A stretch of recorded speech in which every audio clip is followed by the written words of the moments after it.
So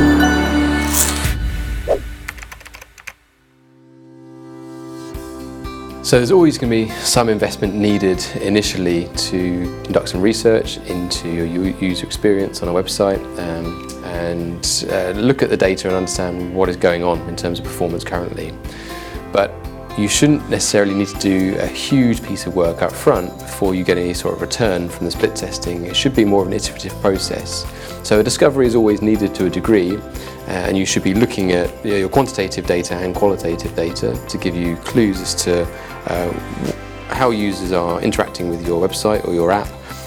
but also where improvements can be made.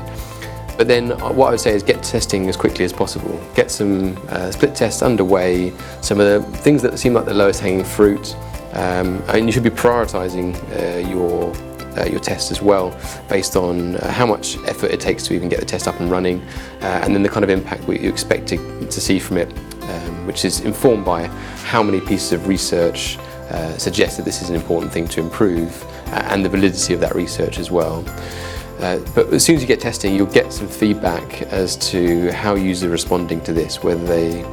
are responding positively and that's having a big change, and therefore you can then direct some more efforts in that area, or whether it's not having the impact that you thought it was going to have. So that might be a prompt to revisit some of the research you did to understand, okay, was it the finding initially that was wrong, or was it your solution that you built off the back of that finding that just needs a bit of refinement? But don't invest massively heavily in the research stage initially. Do the research that's required to get some of the best tests up and running, and then learn from there.